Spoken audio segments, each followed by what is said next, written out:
terhadap kebutuhan-kebutuhan orang lain yang sangat membutuhkan, coba dahulukan, coba berkorban. Saya tadinya mau beli ini, nggak jadi karena untuk bantu si ini misalnya. Tapi Tuhan selalu menggandakan berkat-berkat yang saya alami akhir-akhir ini. Jadi kunci saya, rahasia itu. Salam damai sejahtera saudara-saudaraku yang terkasih, pencinta firman Tuhan. Berjumpa kembali dengan Bible Learning with Father Joseph dari kota Jakarta. Saya Romo Yosef dari Bible Learning mengucapkan selamat tahun baru Imlek, Kyung Hee kepada Anda semua. Betul-betul Tuhan memberkati kehidupan kita, keluarga diberkati, pasangan hidup diberkati, anak-anak diberkati, orang tua juga diberkati, sesama saudara diberkati, imamnya, umatnya juga diberkati oleh Tuhan. Saudara-saudaraku yang terkasih, berkat itu akan turun dalam diri keluarga yang ada cinta, ada kasih, ada persaudaraan, ada damai. Tidak ada pertengkaran, tidak ada permusuhan. Karena berkat Tuhan selalu dekat pada orang-orang yang mengasihi Dia. Saudaraku, buat Anda yang merayakan Imlek, tulis di kolom komen bagaimana perayaan Imlek di kota Anda, di keluarga Anda. Saya mau menyapa dulu penonton Bible Learning dari Pontianak, dari Singkawang, dari Medan, luar biasa. Bagaimana perayaan Imlek di tempat Anda? Waduh Romo, kalau di Singkawang, di Pontianak Romo, rame Romo, keluarga berkumpul. Saya sering kali Romo pergi ke rumah orang tua, tapi ada yang sedih Romo. Tahun ini keluarga saya nggak lengkap Romo, orang tuanya sudah meninggal. Bisa pergi ke rumah mertua juga, bisa pergi ke kakak paling tua, atau kumpulkan anak-anak, kumpul bersama saudara, rayakan kebaikan dan berkat-berkat Tuhan. Saling mendoakan, jangan lupa, jangan angpau nalai, angpau doang. Tahun baru bukan sekedar angpau, tapi bagaimana orang tua mendoakan anak. Anak sujud sama orang tua, hormat bakti kepada orang tua, mendoakan orang tuanya juga supaya sehat, penuh dengan rezeki. Doa orang tua di hari Imlek juga nggak boleh ketinggalan. Saudara-saudaraku yang terkasih, sebagaimana tertulis di mainannya Romo Yosef ini, di atas meja, ditulis adalah taburkanlah kebaikan. Saudara-saudaraku, kalau hidup Anda mau penuh dengan berkat, kalau berkat-berkat Anda mau dilipat gandakan, sebarkanlah hal-hal yang baik. Jangan sebarkan hal-hal buruk, sebab dalam hidup ini ada hukum tabur tuai.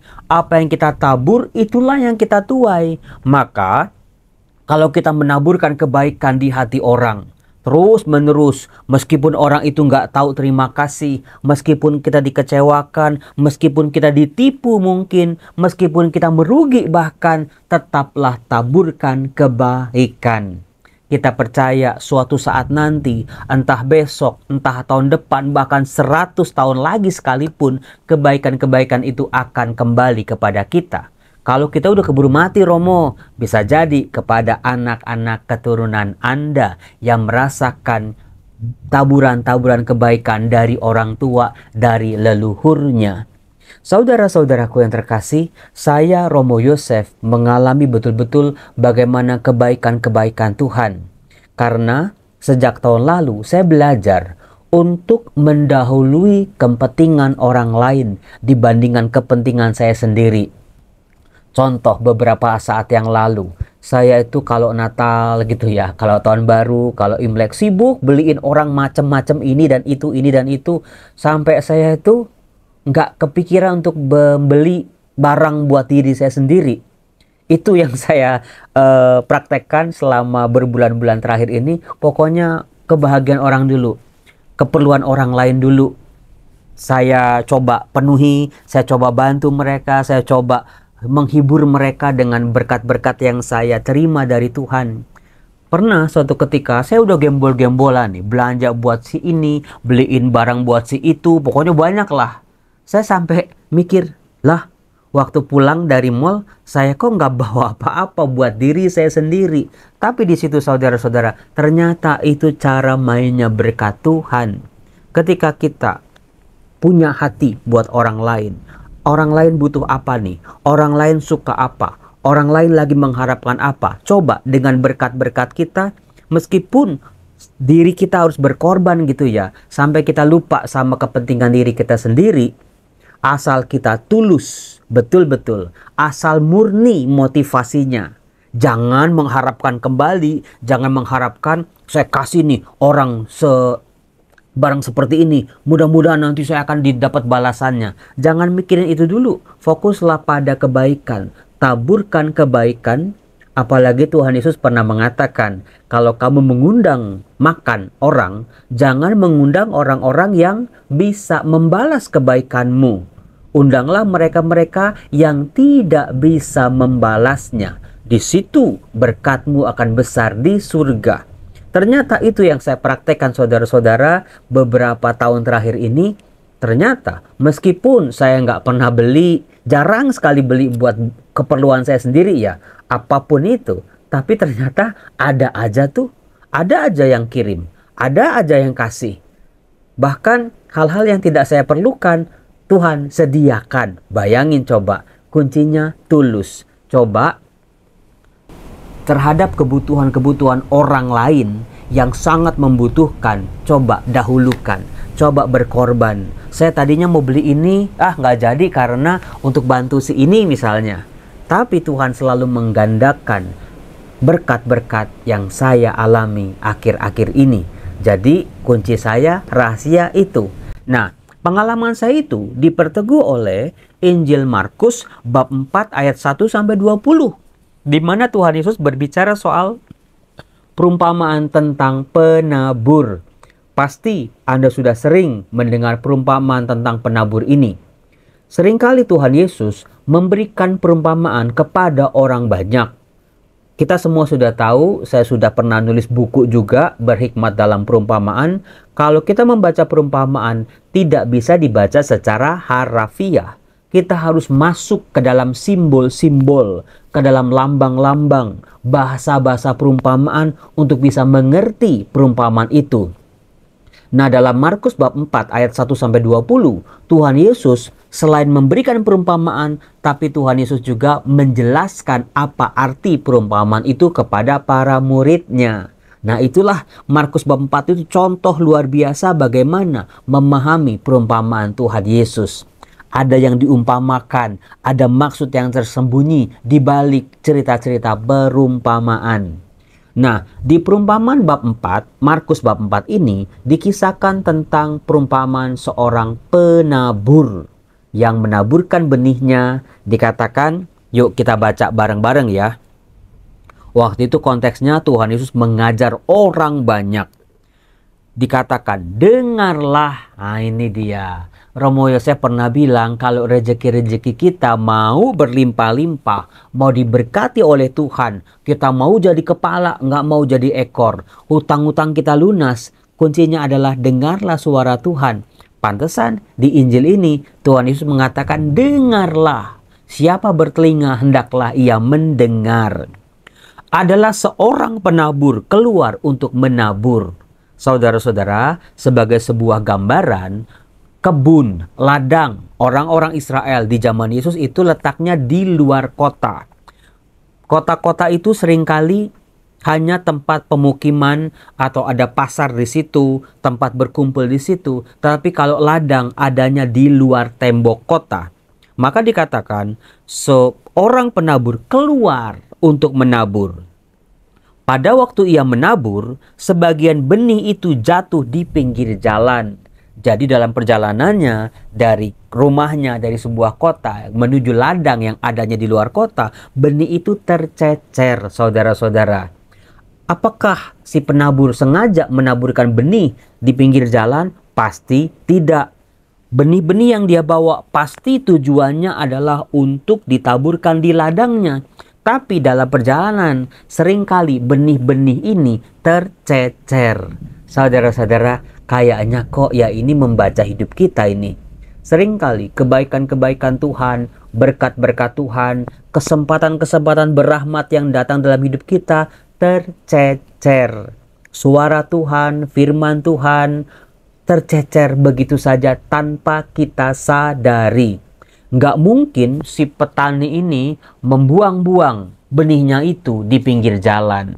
Akan sayang sekali karena benih itu mahal kan. Maka ada hal-hal yang tidak disengaja. Lalu datanglah burung dan memakannya sampai habis.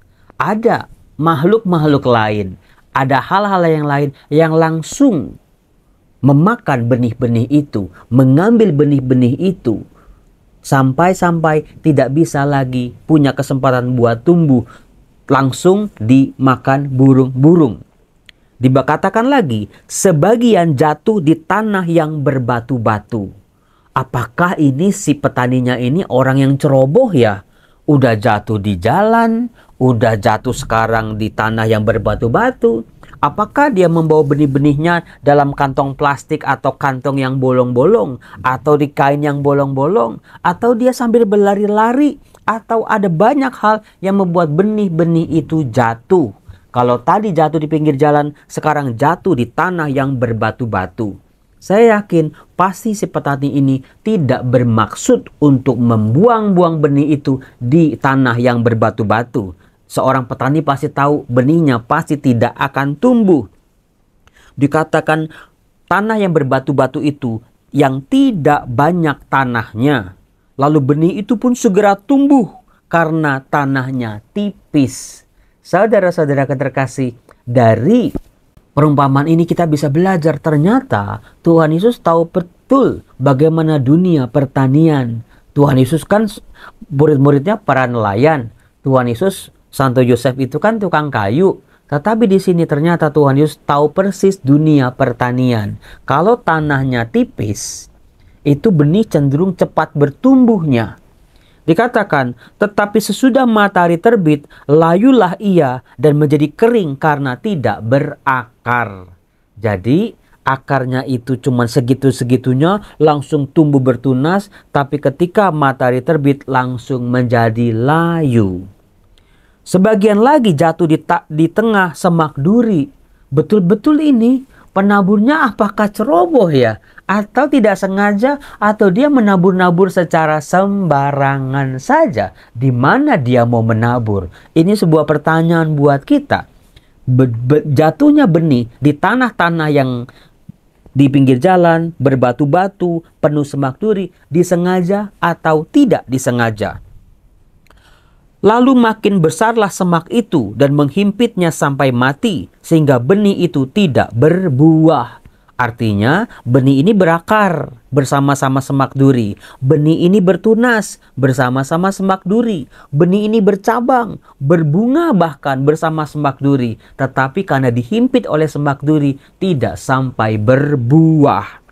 Nah, akhirnya setelah kita menanti, ini kok gagal terus, gagal terus, gagal terus. Bagaimana benih jatuh di tempat yang salah berkali-kali dan benihnya semuanya mati, tidak berbuah. Pada akhirnya di kesempatan yang keempat, sebagian jatuh di tanah yang baik, lalu tumbuh dengan subur dan berbuah.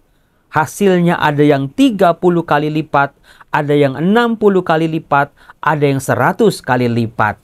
Wah, pada akhirnya setelah kegagalan demi kegagalan yang dihadapi oleh si petani dari pertumbuhan benih, gagal lagi, gagal lagi, gagal lagi. Akhirnya benih ini jatuh di tanah yang tepat, yaitu di tanah yang subur, tanah yang sudah digarapi, tanah yang sudah disiapkan oleh si petani ini. Pada akhirnya perjumpaan benih dengan tanah yang baik menghasilkan pertumbuhan yang luar biasa, berbuah sampai berlipat-lipat, 30, 60, bahkan 100 kali lipat. Saudara-saudara yang terkasih, seringkali ketika kita berbuat baik, ketika kita menabur kebaikan, bisa jadi jatuh atau diterima, kebaikan kita diterima oleh orang-orang yang sebetulnya tidak layak. Atau bukan tidak layak sebetulnya, tapi tidak bisa menghargai kebaikan-kebaikan kita. Romo kok bagus banget ya, baru ngerti sampai ke sini ternyata. Ketika kita menabur kebaikan, ada kalanya kita malah difitnah, kita berkorban, kita mendahulukan orang. Ada kalanya kita itu ya malah diomongin orang, kita dianggap kaya, kita dianggap banyak duit. Padahal mah itu mah uang saku kita, padahal itu gaji kita. Orang lain lihatnya mah kita mah banyak duit gitu ya. Saudara-saudara, dari sini kita bisa belajar, ternyata benih jatuh di 4 tempat, tidak semuanya berbuah dan berkembang. Ketika kebaikan-kebaikan kita jatuh atau diterima oleh orang-orang yang memang layak menerimanya, orang itu akan berterima kasih, orang itu akan bersyukur, orang itu akan menggunakan kebaikan-kebaikan kita untuk diubahnya menjadi berkat-berkat untuk kehidupannya. Saya yakin di tanah yang baik, di hati orang yang baik, ketika menerima kebaikan kita, sudah otomatis dia akan membalas kita dengan kebaikan. Saudara-saudaraku terkasih, maka jangan pernah kecewa dengan kebaikan-kebaikan yang sudah kita taburkan.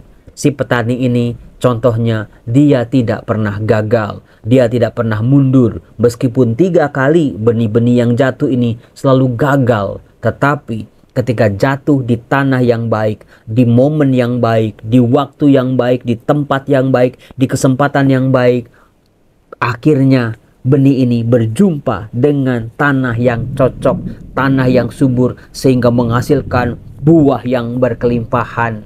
Jadi yang rugi waktu jatuh di tengah jalan, di tanah berbatu-batu, di semak duri, semuanya tergantikan dengan hasil yang berkelimpahan.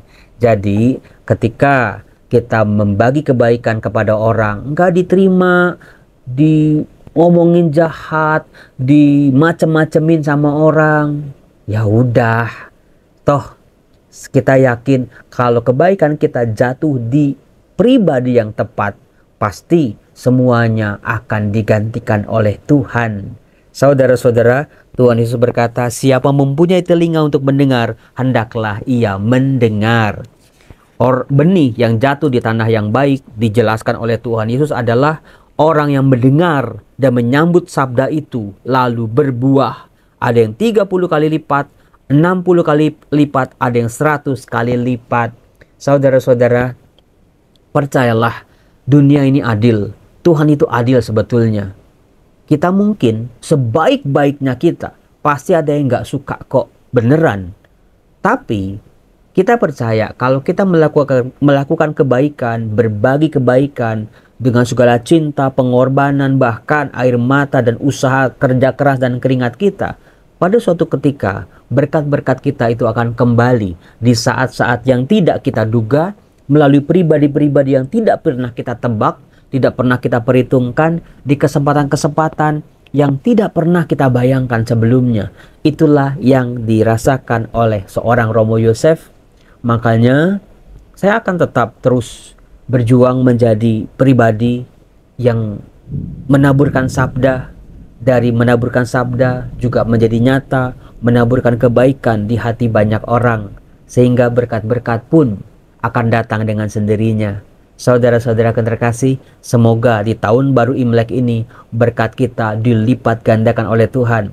Pada akhirnya usaha pengorbanan kita ada pribadi-pribadi yang menyadarinya, yang ngerti betul dan membalas kebaikan itu dengan sendirinya. Jangan pernah menyelah jadi orang baik, jangan pernah mundur ketika disalahpahami, jangan pernah kalah oleh orang-orang jahat, jangan pernah kecewa ketika kebaikan kita tidak kembali kepada kita. Tetaplah taburkan kebaikan di hati orang, sebab disitulah ada rahasia-rahasia Tuhan yang tidak pernah kita bisa tebak, tidak bisa kita terka. Saya Romo Yosef mendoakan keluarga Anda masing-masing, mendoakan rezeki-rezeki Anda, mendoakan supaya hidup Anda semakin diberkati oleh kuasa Tuhan.